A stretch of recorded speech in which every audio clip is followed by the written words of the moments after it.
All right. Fantastic. Okay. Well, welcome everyone to this episode of Birds and Bites. Tonight we have Em de Blas, who will be presenting on birding Oaxaca.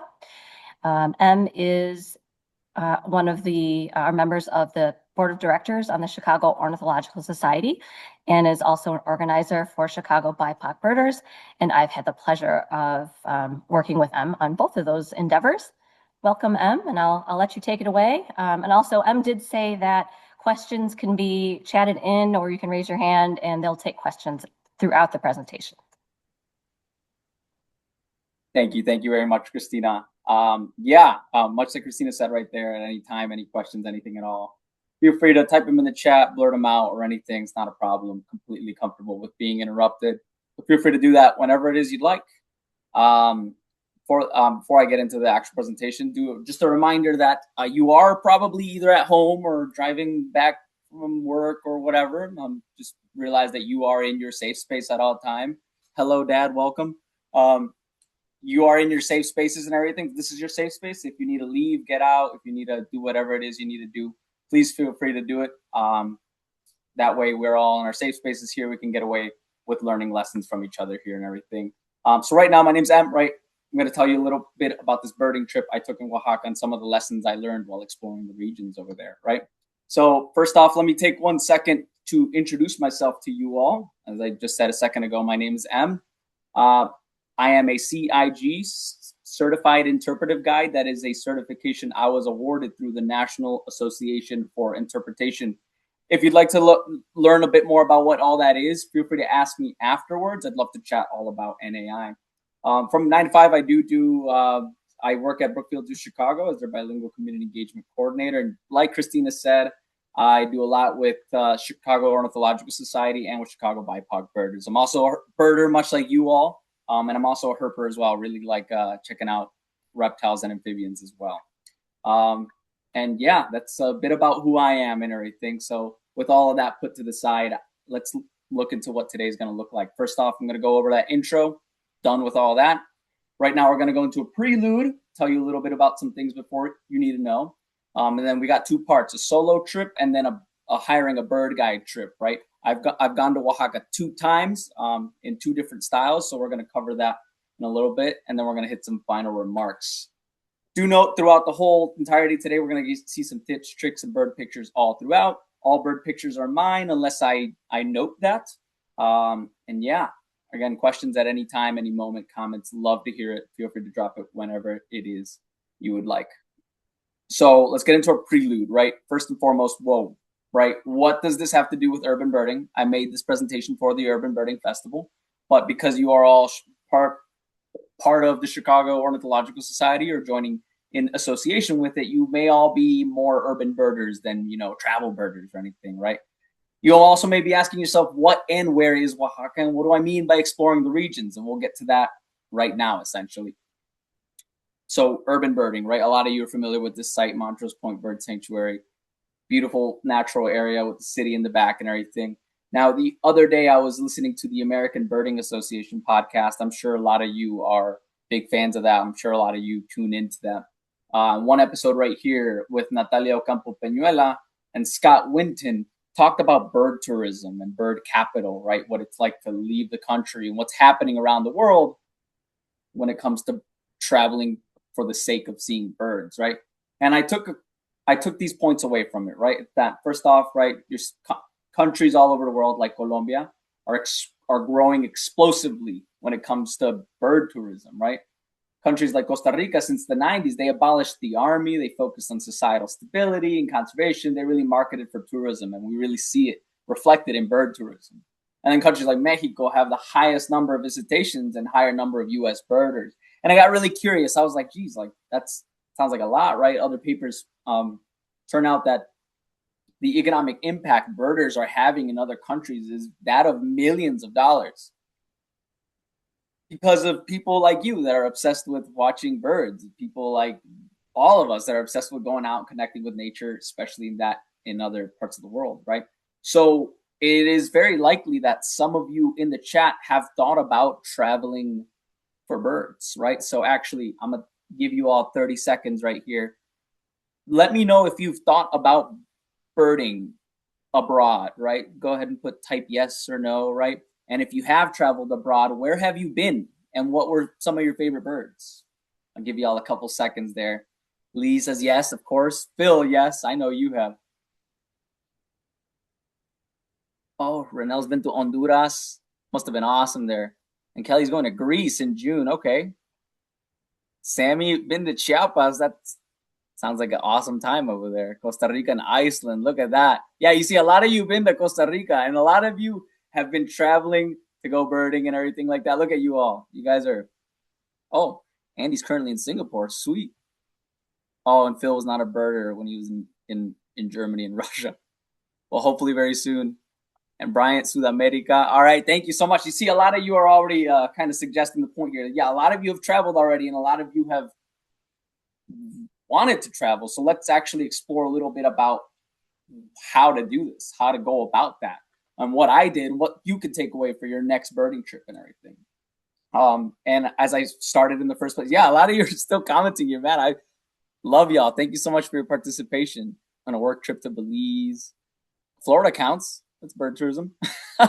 But there's kind of two flavors to bird tourism. Now, it's not this black and white. You can combine these. You can not combine these. You can do it your own way. But there's kind of the solo trip. You go with yourself, your crew, right? You kind of learn, research it, guide it yourself, right? Or you'll hire a bird guide, right? You hire someone that's out there that knows what they're doing, right? Let's start with the solo trip. That's the first trip I took. This was in July of 2024, I believe, with a good friend of mine. I'll tell you a little bit more about in just a bit. So let's start with that trip right there, right? So when you think of bird traveling, I guess your first question is, all right, where are we going, right? Where do I want to go? What are we doing, right? And I guess a lot of you might be having a conversation around bird capitals and what countries are the most feasible? Where is it closest? Where is it most interesting to me? Where is it the most affordable, right? And very often Mexico is a very popular very popular opportunity for a lot of people, right?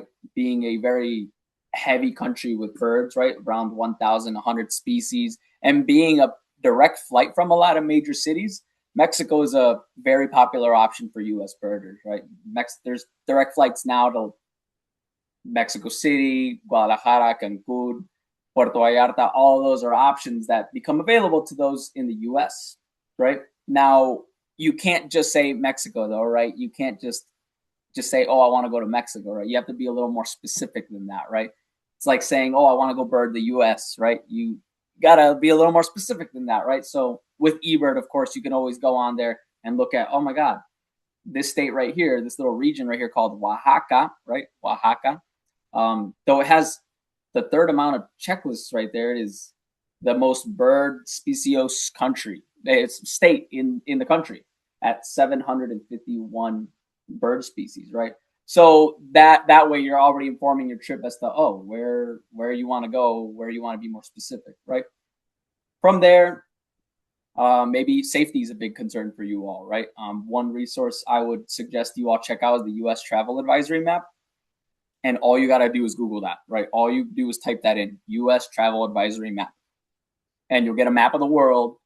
Some countries have their states delineated. Is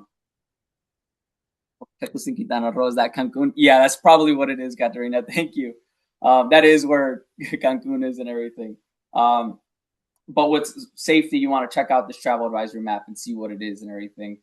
For the state of Oaxaca, you can see that it is listed as a exercise increased caution. What you can do in this website is click on that state and it'll actually tell you specifically what about that state is happening, right? What practices you may want to avoid, what areas within the state you want to avoid, if there's an embassy, if there's resources for you as an American citizen visiting over there, all those things you'll find right here in the U.S. Travel Advisory Map. Now, I will give one big, huge asterisk on this. This is the U.S. Travel Advisory Map, so it is influenced by the U.S. government.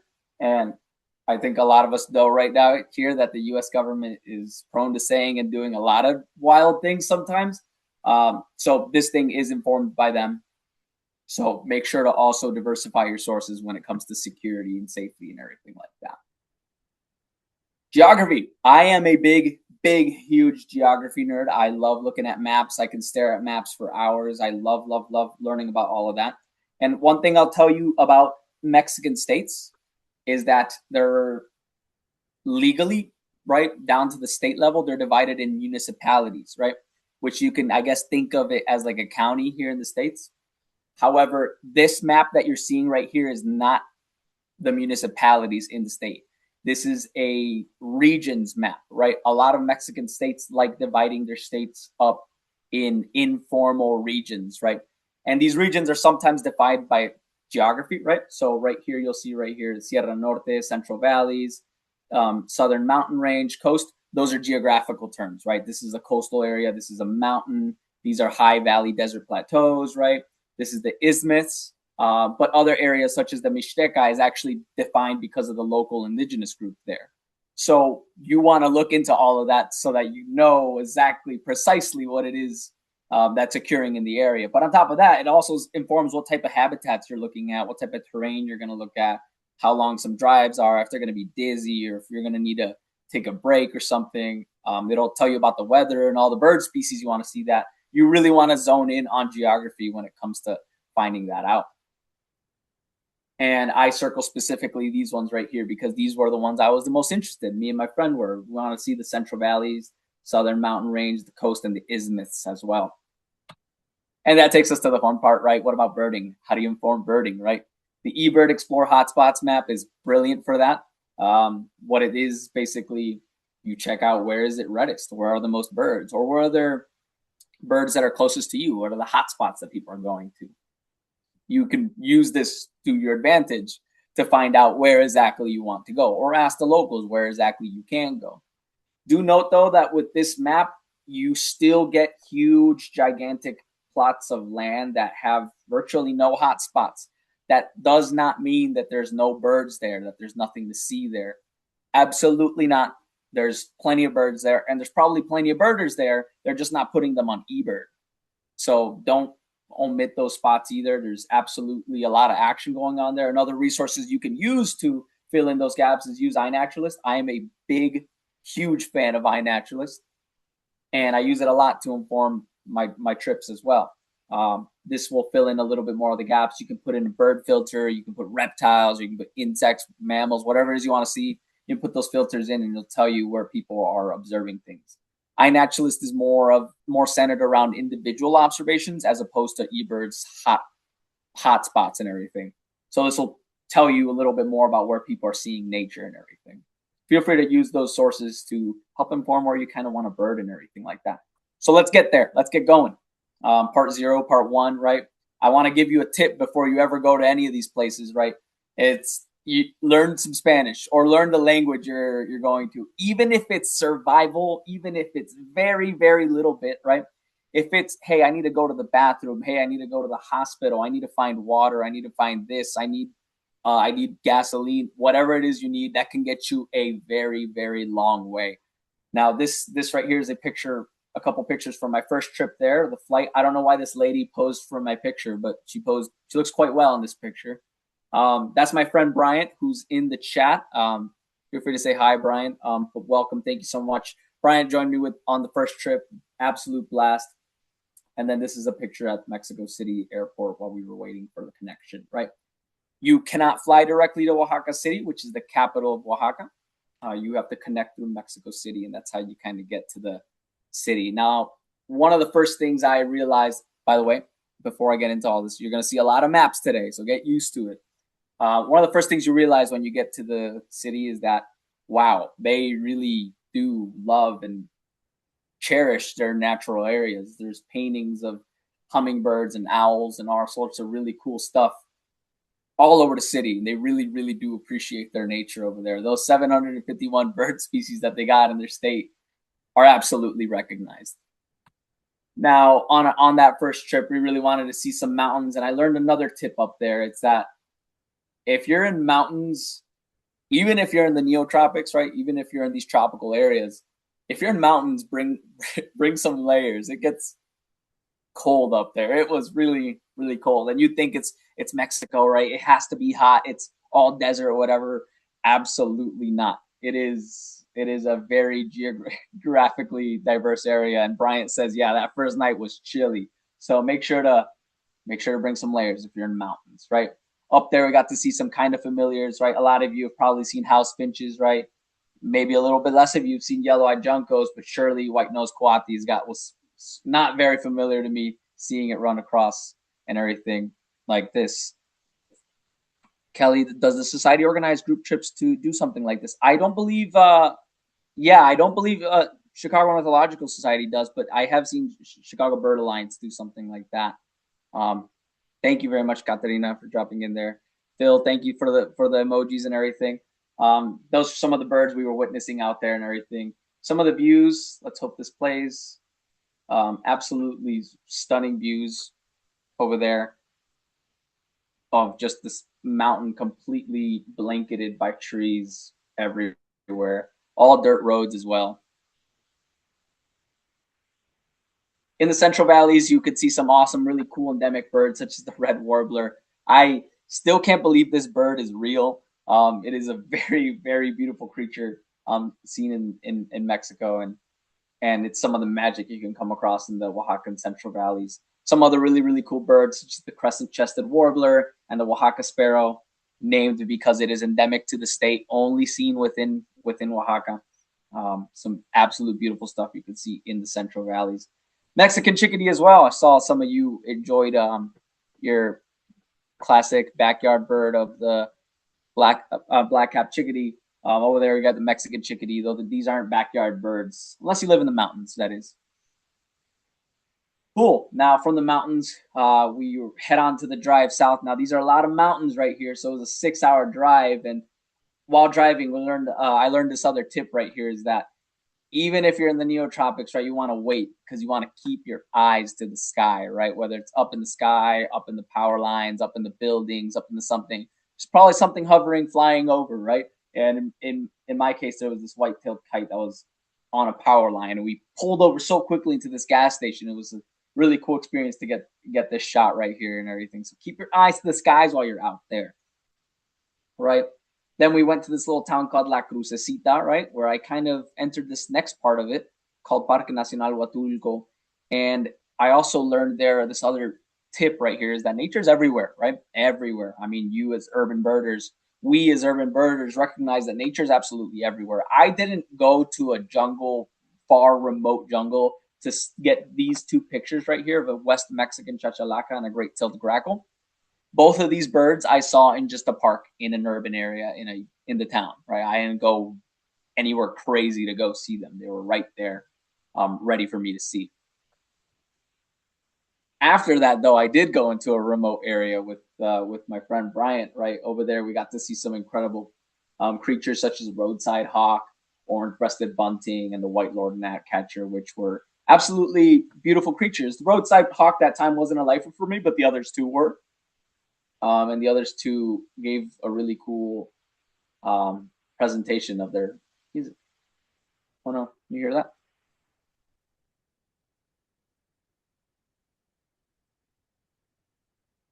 Are you all able to hear that? No, we can't hear it. That is so tragic. I am sorry. You'll have to forgive me, y'all.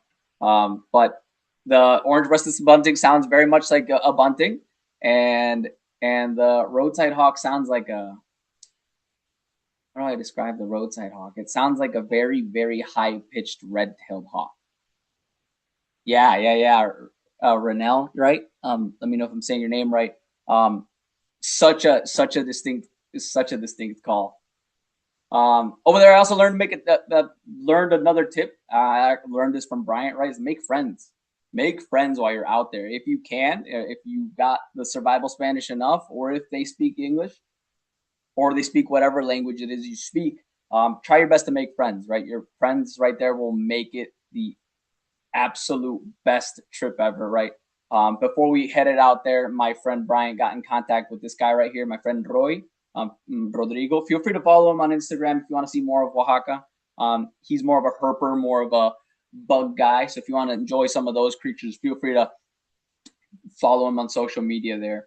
But Bryant made this connection right here, and then they he took us on his very own little patch and his little trail, and we got to see some really cool geckos and snakes all over, right? But in my experience right there, I got to see this really cool common parac there, the Nyctodramus albicollis, which is where I learned my other tip is that you should learn your scientific names, right? That's precisely what they're for. Scientific names are made to transcend language barriers. So while my friend did not know that these in English were called common parac, he did know that they were called Nyctodramus albicollis in sciencey talk, right?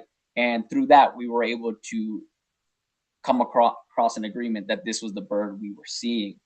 Now, if you have targets, right, if there's a specific species you want to see, that's certainly a bird you want to learn its scientific name for so that you can communicate that across your guide if they don't speak Spanish, if they don't speak English. All right. Leaving that area, drove back up to the mountains into this beautiful town called Loma Hidalgo. Now, I don't have a tip for you in this slide, but if I were to have a tip for you, it'd be to take a picture of the letters, right? In Spanish, we call these las letras, right? Every town in Mexico has las letras. Every town, all of them. As small, as tiny, as insignificant as a town is as seemingly insignificant a town is in Mexico, they have their letters in their downtown area. My dad right now is over in my home village in Mexico, Villa de Reyes. That town, as insignificant as it is, has letters. There's beautiful sign with the letters of the town. So if you can, take a picture of it. That way you can remember of all the places you've been to while you were traveling out there and everything. But this is the southern mountain range. We're up in the mountains over on the tropical coastal side. And right there, I learned another tip. Bird at a finca if there is fincas, right? Finca roughly translates to estate, land, property, right?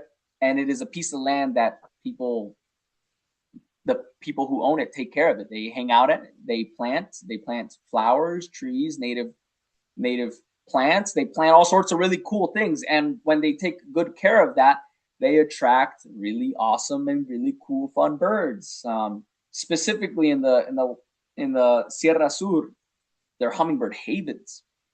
Over there, we got to see some really cool cinnamon hummingbirds, long-billed starthroat, the Mexican hermit, which I'm not sure how familiar you all are with hermits, the group of hummingbirds, but they are absolutely incredible, right? And I couldn't just through seeing the picture, you think, oh, it's just like a little brown hummingbird. No, they're absolutely stunning creatures, and they're huge too. And it was so cool to stand just some 20 feet away from this guy. So incredible experiences all at a finca and everything. But they also attract other cool guys, such as the Audubon's Oriole and the red-crowned ant tanager. Really cool creatures that hang out in the higher elevations and everything. Also very common, red-legged honey creeper.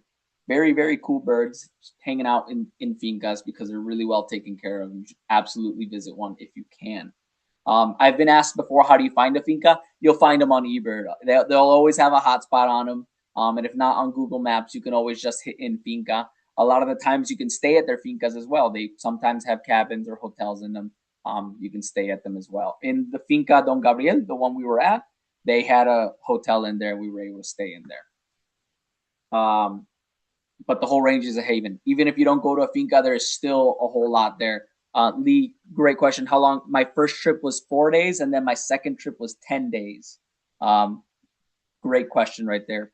And even in 4 days, I still got awesome experiences. I'll show you in just a little bit. But the whole range there is a haven. Right there is the blue-capped hummingbird, a completely endemic to Oaxaca. It's seen nowhere else on the planet. And it is an absolutely beautiful creature that was quite common just in the adequate habitats and everything. Much more crazy cool guys all throughout the mountain range. Mexican violet ear, white-eared hummingbird, just absolutely beautiful little creatures, including the collared towhee and the common chlorospingus. I didn't even know there was birds with such funny names like that, but honestly, I'm not surprised. Common chlorospingus was an absolute beautiful creature to see. Also get some really cool views of an orange-billed nightingale thrush, which I apologize you can't hear it, but it sounds like it sounds like a thrush. It really does sound like a thrush, but more alien like. Please make sure to look it up afterwards. Lee, can you send the deck after? Like do you mean the slides presentation? I can if you need it. Just yeah. I'll send you a text, Lee. Thank you so much. And up there in the mountain range, I learned my other tip is to be patient, right? You birders, you all know it quite well. It is all the pictures I've been showing you is 1% of birding. Most of birding, 99% of it is this. You birders know it very, very well. It is most of the views you're getting of these creatures are like this. If you even get a view, right? A lot of the times you're hearing these guys and everything. So my tip to you right there is to be patient and everything. Angela, did you rent a car versus hiring a driver for your solo trips? Were the roads paved to your birding destination? Great question right there. First time around, rented a car. Second time we had a driver. I'll get into some of those details in a little bit. And then most of the roads were paved and were actually in very, very good condition, even up in the mountains. But when you go towards the more remote areas, yeah, they start to not be paved and everything. There were some times we were not in paved areas, but for the most part, yes, pavement and really good pavement. Yeah. Let me know if you have more questions on roads too. Love talking about that. Once we're done over there, shout out to the speed bumps in Mexico. Yes, Phil. Oh, yes. A lot of speed bumps over there. Get used to speed bumps if you're in Mexico. After Pluma Hidalgo, drove on down south to this beautiful town called Mazunte. Right now, I want to tell you about Mazunte because Mazunte is a beautiful place. So beautiful. It's Pueblo Mágico, right? Mat Mat, yes. This is a rustic crowd, Mat Mat. Very common out there, very beautiful creature. And a Pueblo Mágico translates to English to roughly like magical village, magical town, right? And it's a government program. You are designated as a magical town if you're really distinct, if something makes you really distinct, right?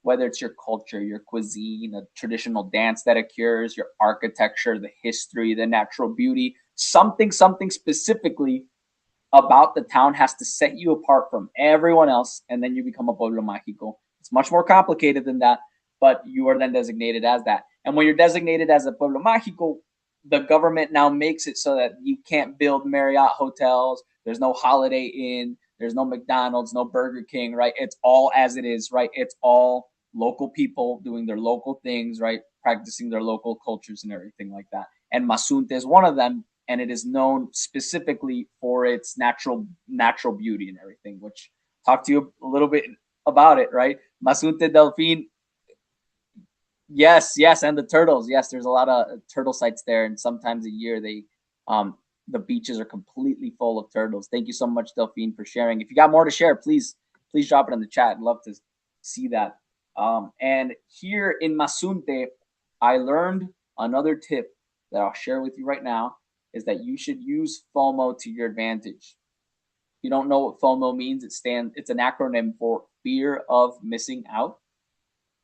And why I learned that is because the night of the day we got to Mazunte and I woke up, I was so tired. I was so tired. It was towards the end of the trip. I was so tired. Brian can tell you more about this, but I was so tired and I was like, I didn't want to get up. And when I forced myself to get up because I was like, when's the next time I'm going to be here, right? At the time, I didn't know I was going to be there 7 months later, but I didn't know when I was going to be there next. So I just forced myself to get up. And when I got up, I was like, okay, let's look at where I am, right? Let's look, where should I go, right? And the first biggest natural area around me was this place called Punta Cometa, right? Which, I was like, okay, it's a quick, like 15-minute walk. I'll get on over there, see what I see, and then whatever, right? Getting there, it was yes, Brian. Is it proud that I had the will? Disadvantages of herping is being up late. Absolutely, it was a very tiring experience. But so Bryant did not come with me on this hike because Bryant was stayed asleep, and fully respect that. But when I got there, I was met with this little sign right here and a little thing to pay. You had to pay to enter Punta Cometa, but it was only 50 pesos, about $2.50. all goes right back into the conservation project right there. And it's this little peninsula that just goes right on out, and it actually juts on up, so it's high up and you're actually looking down up on the beach, so you get to see some views of like brown pelicans from up above, and it was really really beautiful and everything. Some of the views here, you don't have to hear these, but just absolutely phenomenal views when you're out there. And let's get this other video here.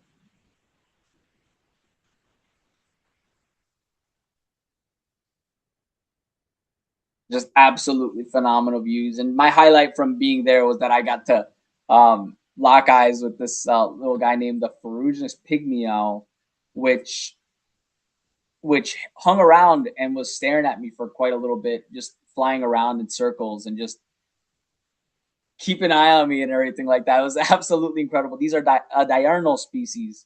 They're hanging out in the day, they're singing in the day, and they're having a great time. Um, so we got to lock eyes with this guy for quite a while, and was just absolutely amazed that this creature was there, just hanging out with me. Thank you all so much for the picture. And yeah, in this picture you can really see the talons on him and everything. But if you, yes, tiny. They have, if you have a can of Coke near you, or like a or soda bottle somewhere next to you, they're about the size of that. They're really really tiny guys, and just absolutely beautiful little creatures to get a good look at. And I got to hang out with one for a while there in Punta Cometa and everything. But when we were done with Punta Cometa, which means Comet Point, by the way, that area is really also famous for its sky watching. A lot of people go out there with telescopes. A lot of people go out there with binoculars at night to see the stars, to see the universe, to see galaxies, and all sorts of really cool things as well. Now that I was wide awake after locking eyes with a Burgess Pygmy Owl. The next part was going to the next bigger natural area, of course, right? And that's when we decided to go to Laguna Ventanilla, right? Ventanilla means little window, and it's named because out into the ocean there's this rock that has like a little, basically an opening in it where you can see the sun through it. Little window. Um, and we decided to go on out there because my herper friend Bryant, who was with me, really wanted to see the American crocodiles, right? And yes, this area, it's a mangrove little swamp. There's so many crocodiles in the area. A lot of them really huge. A lot of them big, crazy, cool looking guys. And of course, we had to get on out there and everything like that. Now, when we got there, they sell. Yes, they're champions and proud of their mangroves. And yes, Brian, I'm actually gonna talk about that a little bit right now. But when we got there, we were asked one question. It's like, do you want a 15-minute tour of the mangroves just in and out, right? Or do you want a 2-hour bird watching tour with a guide who can tell you all the birds in English and Spanish and scientific, right? I'm gonna give you all 10 seconds to guess which one we did.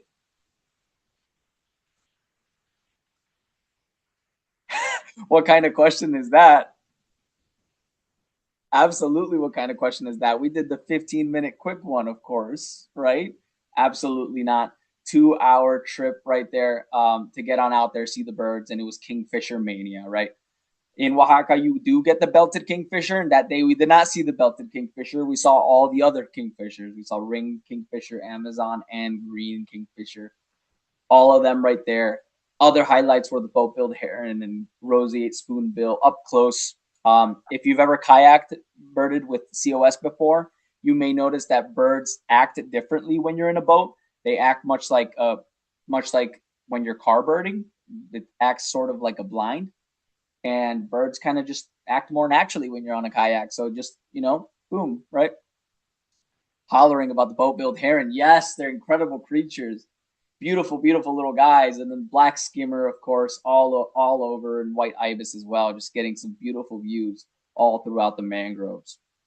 And with the boat-billed heron, Aaron, I actually took a lesson right there that I'm sharing with you all right now. It's to just take the shot.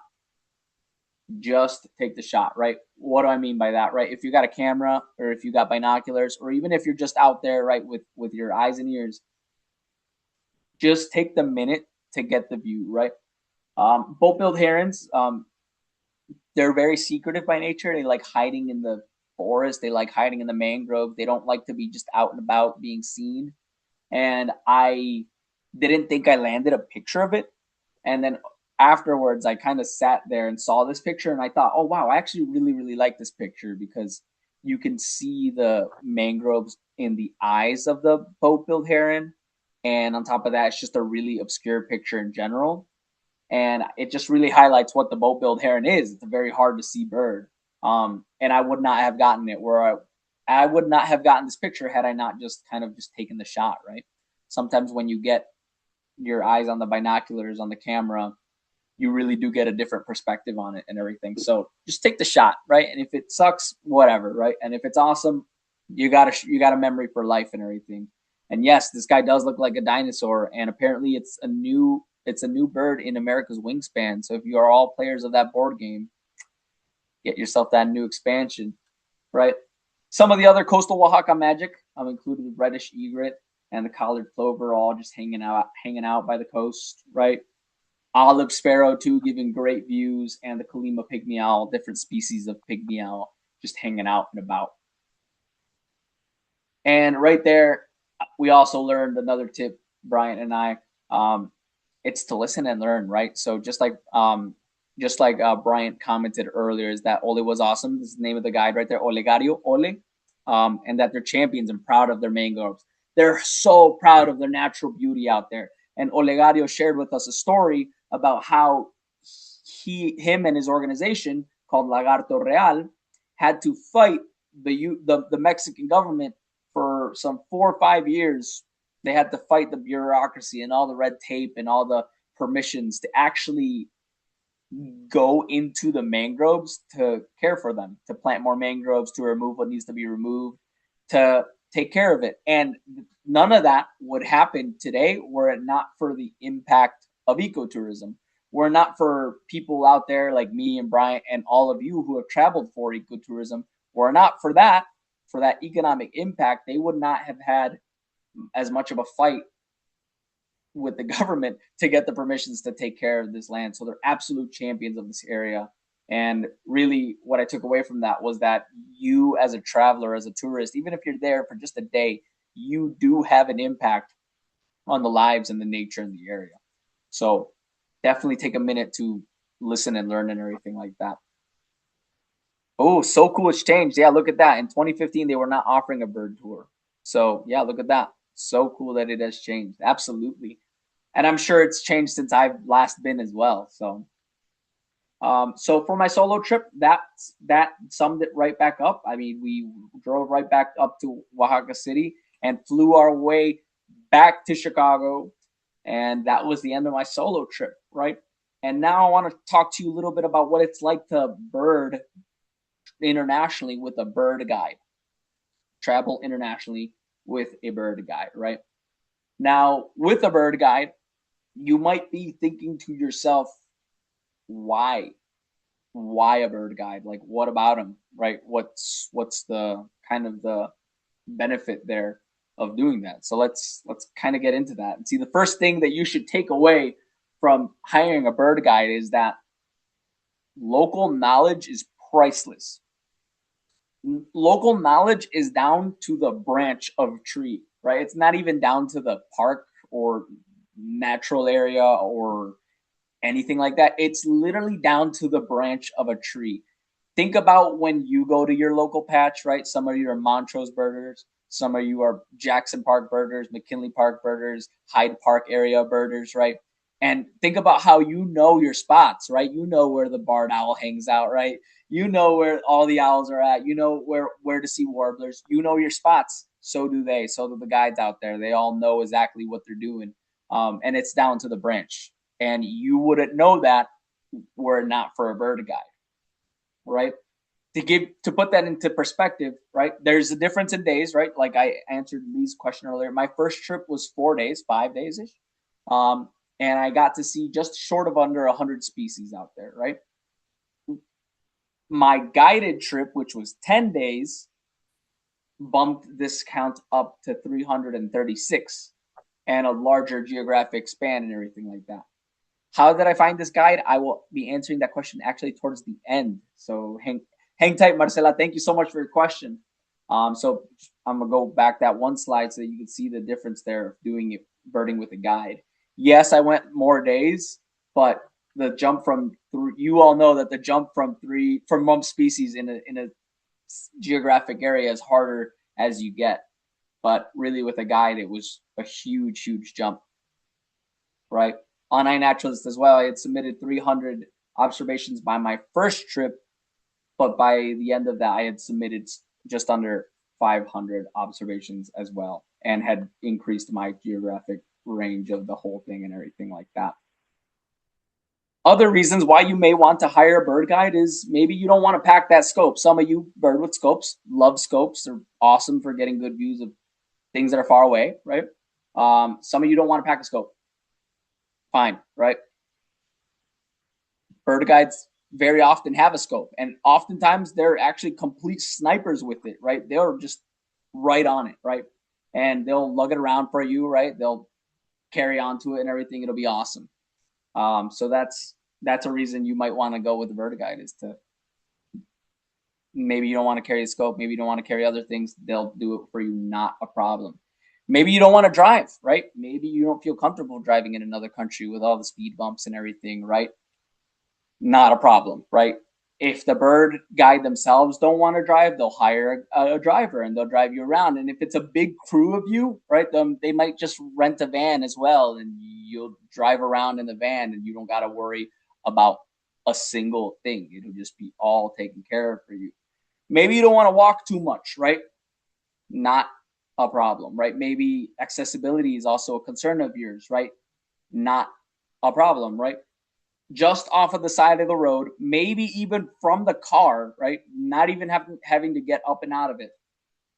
Just off the side of the road, got some incredible views of northern emerald toucanet, black-necked stilts, russet-crowned mott's, just off the side of the road. Also just off the side of the road, cinnamon-tailed sparrow, bumblebee hummingbird, the second smallest species of hummingbird, right? Just off the side of the road. Orange-breasted bunting as well, just off the side of the road. And the white-throated magpie jay. Incredible view and incredible bird, just off the side of the road. So if accessibility is a concern of yours, a bird guide can absolutely take care of all of that. Maybe you also are really interested in connecting with the culture and you just don't know how to do that, or what's appropriate or how, right? Not a problem. The guide can absolutely work with you on that, right? On our trip, we had an amazing time being able to check out this alebrije workshop right here, learning how these artifacts are made, what they mean to the people and everything. We also got to visit an archaeological site called Monte Alban. And actually we got to bird there and see awesome, really cool birds. So if connecting with culture is still a problem, it's not at all a problem with a bird guide. We also got to see how Zapotec rugs are made, how they color them, how they, from beginning to end, essentially, how they make them, and we were able to buy some as well at the end. Seriously, it's not a problem. If you are wanting to connect with the culture, they can take care of that for you, right? Over there, we had some dobladas, Aztec soup, and some other dishes out there that were incredible, and we wouldn't have known about that without the guide's help and everything like that. And if not, you're too shy. It's just seriously, just ask, right? I asked the guide one night. I was like, "Oh, what are the best tacos around here?" And he's like, "Oh, this place." Hello, right? And I was like, "Okay, I'm on my way." That's all it is, and it's seriously not a problem when you're birding with a bird guide and everything like that. Maybe you don't want to do all the research, right? Yeah, Marcela, Oaxaca is well known for their mole and mezcal. So yes, that is absolutely something to look forward to while you're out there and everything. But maybe you don't want to do all the research, right? Maybe you don't want to look into what cuisines they got. Maybe you don't want to look into all the birds, right? All the bird spots. If you recall the beginning of this presentation, I talked about, oh my God, you got to look into this and that, this and that. Maybe you don't do all that, right? Not a problem with a bird guide. seriously not a problem at all, right? For example, Montalban, which I had mentioned to you just a little bit ago, I didn't know was a good birding spot. I didn't know that you could enjoy awesome birds there, right? And the guide was like, "Oh yeah, absolutely. Actually, Montalban's are Montrose. All of our rarities appear right there. We got to see squirrel cuckoo. We got to see blue card's wren, ocellated thrasher. A concern for me is finding vegan food. Did you happen to see anything labeled vegan, Lee? I don't know, actually. I do not know. I am sure that is also not a problem in some of the, specifically in the more local cuisines. Yeah. In the more local areas, smaller towns and everything, I'm sure that's not a problem as well. Veganism is quite popular, especially in the Mexican South as well. Um, so yeah, that's something. Sorry, I don't know much more information about that, but if anybody does, feel free to um, chime in there and everything. But Montalban resulted to be a very very beautiful area to bird. Go see some really cool birds. Sometimes some of the guides have their own natural areas or their properties that they like to keep to themselves, so that they can have secret little birding outings, right? So at our guide's secret property, we got to hang out there and we got to see the blue bunting, northern puttu, and the pale-billed woodpecker that were all just hanging out in his property, and we would not have been able to visit it if we had not connected with him.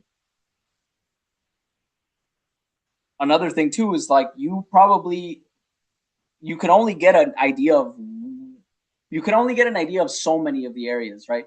So Chimalapa is this rainforest in far eastern Oaxaca that I didn't know had a ton of birds, and I didn't know that it was just like a matter of, oh, you just pull up and they're everywhere. Um, the guy did know, and when we got out there, we got to see really cool creatures such as the white-collared manakin, the gartered trogon, which is now called the violaceous gartered trogon, and the chestnut-colored woodpecker as well. Did you see the puttus open its mouth? I did not. I'm so sorry, Lee.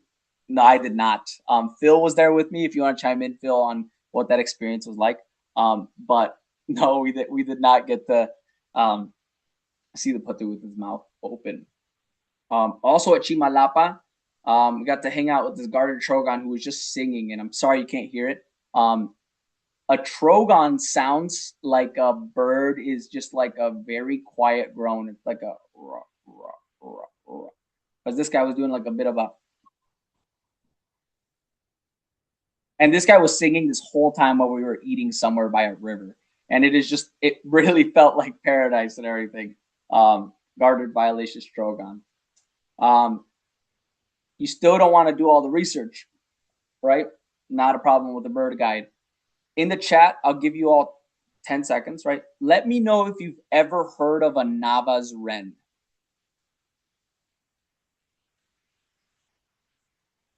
Oh yeah, Phil's letting us know how in the with the puttu is like, yeah, we were standing about 8 meters of it, and the guide asks us if we could find it, and we just could not find it.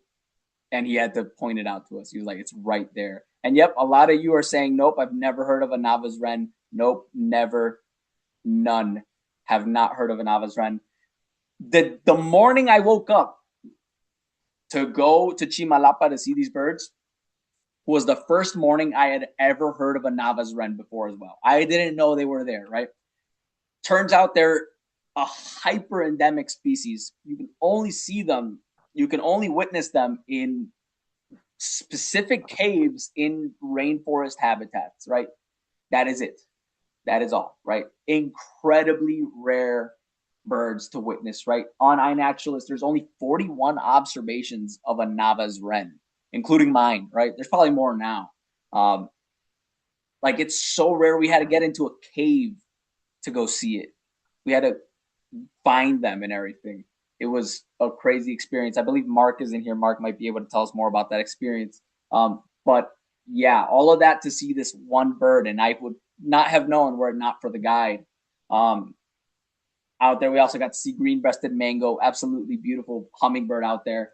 And while we were out there, we also got to see the very, very cool ivory-billed wood creeper, not woodpecker, I don't know about those, right? But we got to see the ivory-billed wood creeper out there, and it was.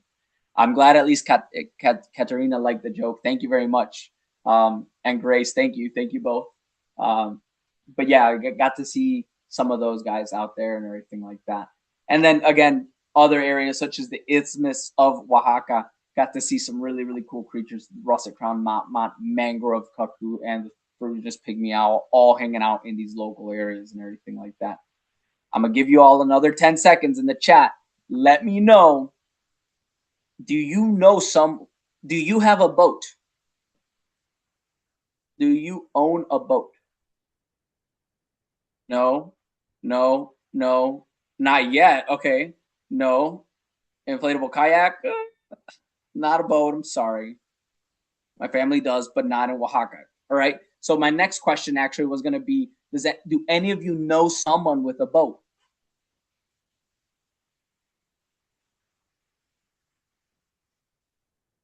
Yeah, yeah. Okay, cool. Some of you know someone with a boat. All right. So if you don't have a boat yourself, right? And some of you know people with a boat, right? I don't know anyone with a boat, right? If you go to a foreign country where you know essentially nobody, right? How are you gonna know someone with a boat? How are you gonna see those pelagic birds out there and everything like that? The bird guide usually knows someone with a boat. And were it not for that, we would not have gotten to see the really cool masked booby, the blue-footed booby, and the Pomeranian Jaeger, and a bunch of other really cool pelagic birds because of the bird guide. Right? Okay, so yes, earlier someone asks like, how do I find the guide for me? Right? How do I find that person that is gonna help me out and everything like that? First thing first, a simple Google search can do a lot for you, right? These 4 results here that I put after typing in Oaxaca bird guides, right? These 4 results right here, none of those are the guide I went with, right? Not for nothing or anything. I don't know these people, right? But just showing that there's actually plenty of guides out there. It's not just one person that's out there enjoying birds and willing to share that. There's plenty. So a simple Google search will do. A simple just search it up, reach out. That's it. Another way you can do it, which I've done plenty of times before, is that you can go on the Explore eBird Hotspots map, right? Maybe find some of the spots you want to go, right? Find the most consistent eBirders, right? Who's putting like 50 checklists out there, who's really birding it, right? And then maybe look at their profile if it's public and everything. And then boom, right there, you'll see right in their bio, right? Oh, I'm a tourist guide in Oaxaca and I bird watch a lot. If you want bird with me, feel free to reach out to me. I'd love to chat and everything like that. What made you pick the guide you chose? What stood out about them? Thank you very much, Jasmine, for your question.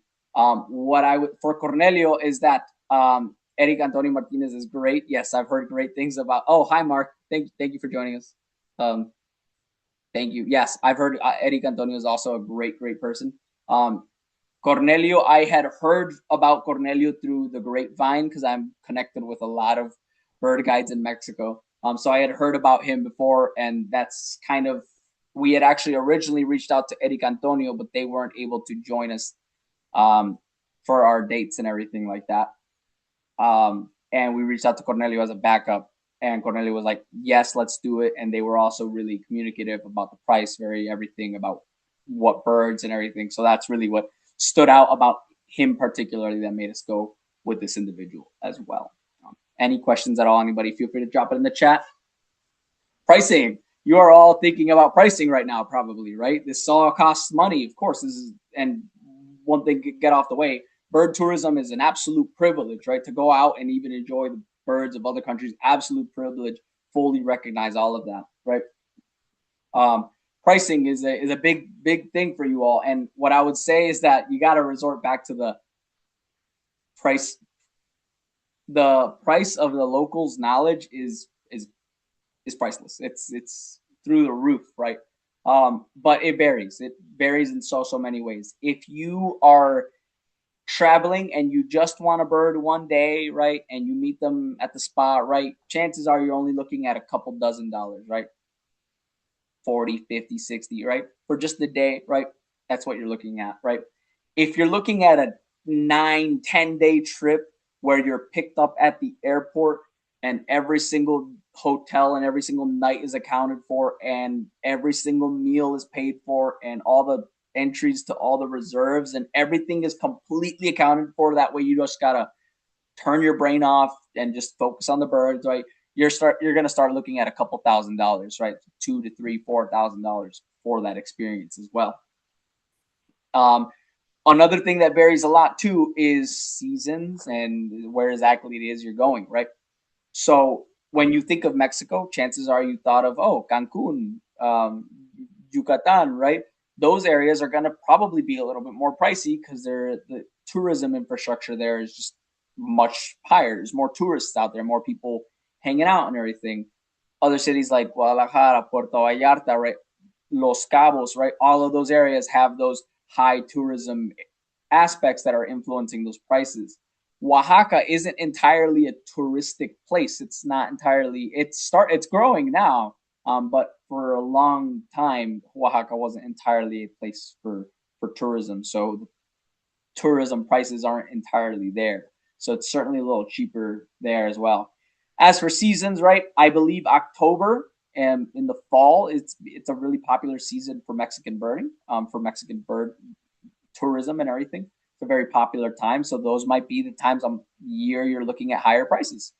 And where outside of those, you're looking at lower prices as well. So it all is highly, highly variable as to what specifically you want and the places you're going to specifically and the times of year and everything. Right. So now for just one big, just huge final remark as to everything is that bird tourism is booming, right? It is absolutely phenomenal how birders are having influence across the planet, just for the passion of seeing and witnessing new creatures and everything like that. But do your research.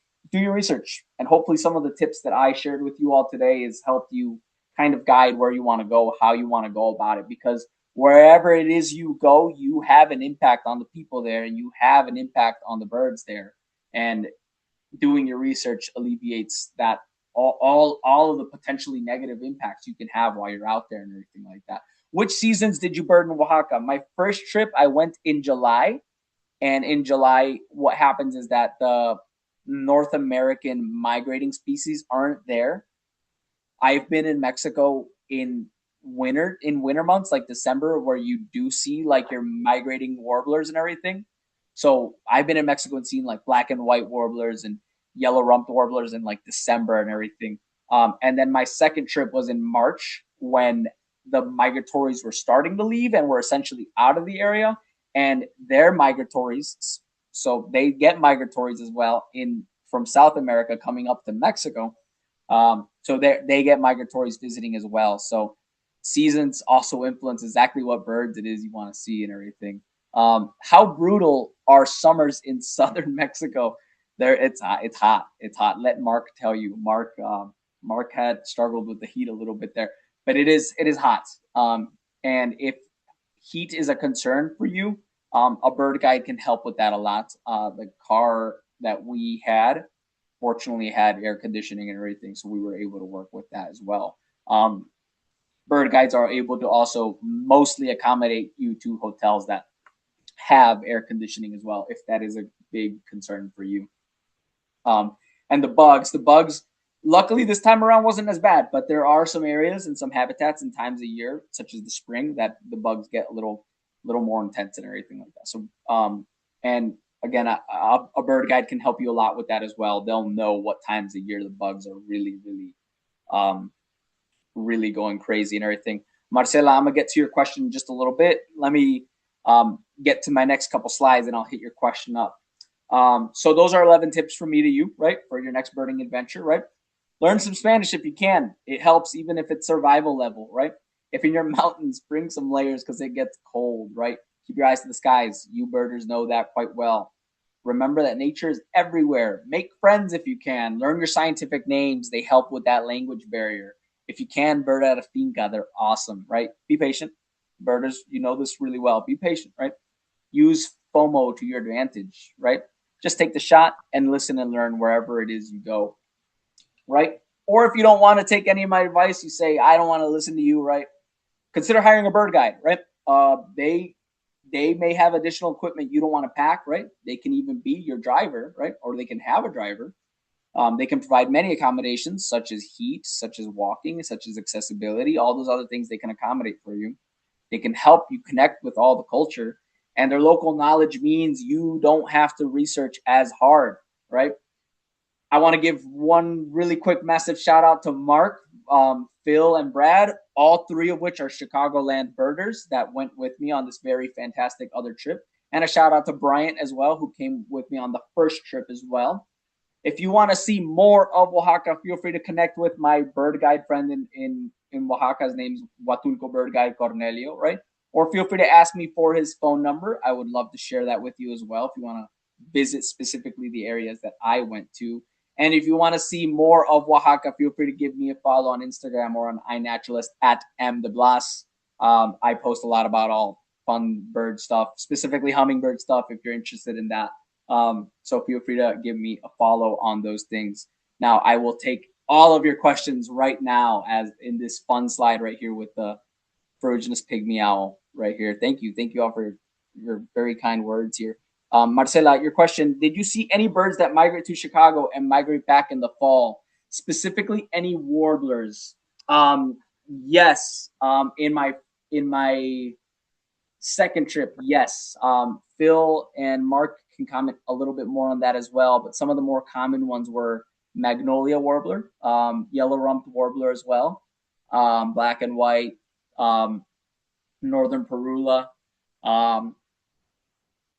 Yeah, those are about some of the. Oh, there's ovenbird. We got to see those guys down there as well. Did I chestnut-sided warbler? A bunch of warblers out there. Great catbird, another migratory, chestnut-sided. Yes, thank you, Phil. Yeah, a bunch of stuff that you would see in Chicago. We were seeing down there as well. Summer tanager and everything. Yes, yes, yes, yes. How many near endemics do you think you've racked up from both trips? Geez, that's a great question, Brian. From both trips, I think about. I feel like I can count them because not like a ridiculous amount either, but surely like a lot. There's the Oaxaca sparrow, the blue-capped hummingbird, the Nava's wren.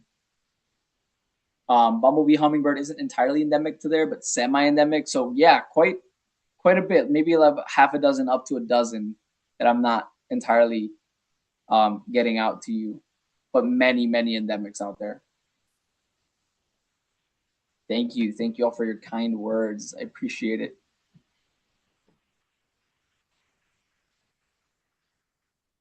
Thank you all for stopping by. Last call for questions. Yeah, any questions? I'm here to take them. Thank you very much. Thanks, Em. That was a really amazing presentation. A lot of chats. People really want to go now. Got to plan a group trip. Go, and if you go all, please tell me about it. I would love to hear all about your travel out there and everything. And Lee, I will follow up with you on getting these slides out to you so you can check them out. All right, I think that's a wrap for tonight. Ooh, follow-up presentation. Marcela, will you do any other presentations? If COS liked me that much, we can do more. I have done more trips and I've done more bird trip presentations and everything like that. So yeah, we can certainly work on that. I would love to. Depends on what Christina thinks.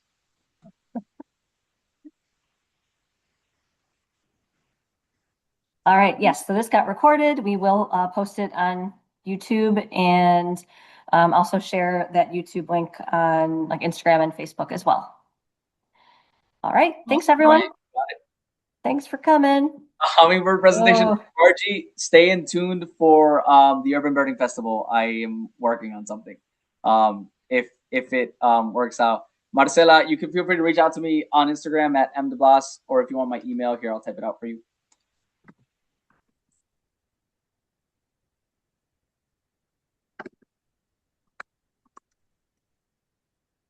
that's my email right there. Feel free to reach out there. And yes, Margie, stay in tune for the Urban Birding Festival. We're working on something like that. Thank you all. Thank you. Thank you.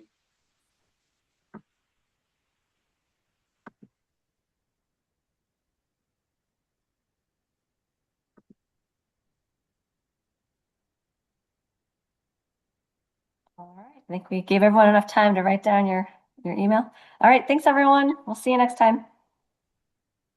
Have a Thank good you. night.